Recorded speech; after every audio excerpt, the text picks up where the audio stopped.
মুমিনের সাথে আসছেন পরশু। লেখো তো পুরো ইয়েতে লেখো। এমনি বাসায় ভালো লাগে না। ওর সঙ্গে কিভাবে পরিচয়? টিকটকে। হ্যাঁ টিকটকে হ্যাঁ টিকটক কবে থেকে? 2 বছর আগে থেকে। সাংঘাতিক বেদ্যপ রে বাবা এই মাইয়া। ভাই আমি আজকে কুমিল্লার ভাষায় আমরা একটা কথা আছে, ফোন দেখতে হুটছে না বেড়া সিন্না লাইছে। শব্দটা নেগেটিভলি নিয়েন না, কারণ এই মেয়েটার যে কর্মকাণ্ড ছিলই নেগেটিভলি। আমি নিজে আমার ফেসবুকে কয়েকটা পোস্ট করছি। সারা বাংলাদেশের মানুষ টেনশানে কেন? ঢাকা শহরে মার সাথে চিকিৎসা করতে আসছে আয়শা, এই পিচ্ছি মেয়ে শুভা, সে নিখোঁজ। আমরা পিচ্ছির জন্য কেউ মা ভেবে, কেউ বোন ভেবে, কেউ মেয়ে ভেবে ভাই সহযোগিতা করুন। বাংলাদেশের পুলিশ পর্যন্ত প্রতিটা জেলায় ছাপ্পা ছাপ্পা মারছে, কিন্তু ঘটনা কি? বেড়াল হয়ে বেগে গেছে।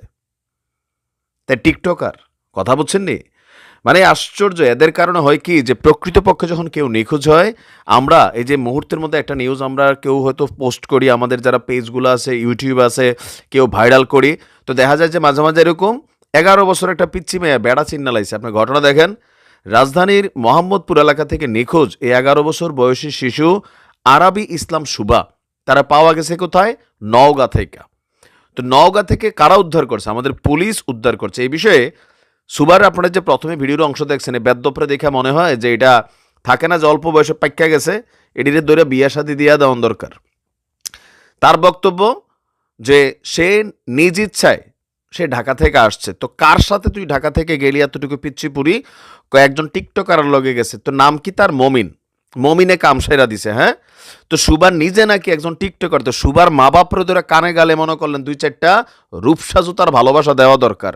11 বছরের বাচ্চা টিকটকার কইরা এটা যে দূর বেড়া হইয়া গেছে ভাই, আমি যথেষ্ট রাফ ল্যাঙ্গুয়েজ আসতেছে কুমিল্লার ভাষায় বেড়িয়ে বেড়া হইলে দেশ শেষ করে লাই, মনে করলেন সংসারও শেষ করে লাই। তো এই টাইপের বেড়া মাইয়া পাইন, এটি যে সংসারও যাব, সংসারও শেষ করে লাইব।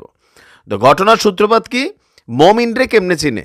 টিকটকের সূত্র ধরে মমিন রে চিনছে, বেটা চিনছে। তো ঢাকা থেকে না জানিয়ে নওগাঁ পর্যন্ত কিভাবে চলে আসছে যে সে বাসে গেছে। তো কোন বাসে গেছে তার বললো, মানে কেন গেছে তার বক্তব্য হচ্ছে যে আমার বাসায় ভালো লাগে না, এই জন্য আমি টিকটকার মমিনের সাথে ঢাকা থেকে নওগাঁয় চলে আসছি।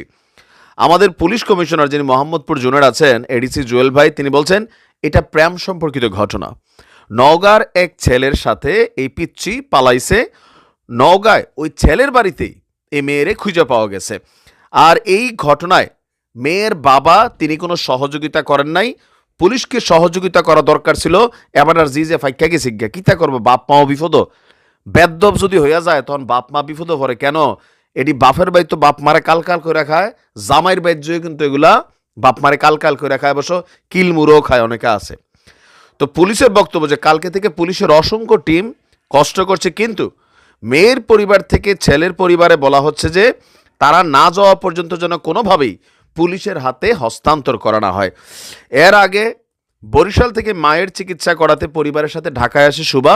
বরিশালের একটি স্কুলের 6ষ্ঠ শ্রেণীর শিক্ষার্থী।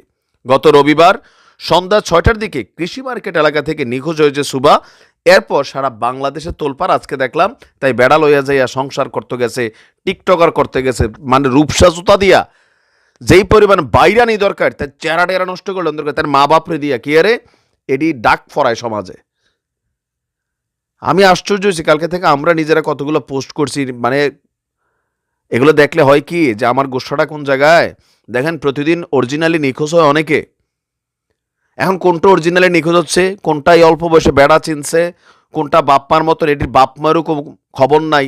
আছে কিছু বাপমা ছেলে মেয়ে কি করে, জীবনে কি হয় খবর রাখে না। এটারে আইনের আওতায় আনা দরকার। এটার আইনা 6 মাস জেলে ফেলাই রাখা দরকার। কিশোরী সংশোধন কারাগারে। বেয়াদব মাইয়া।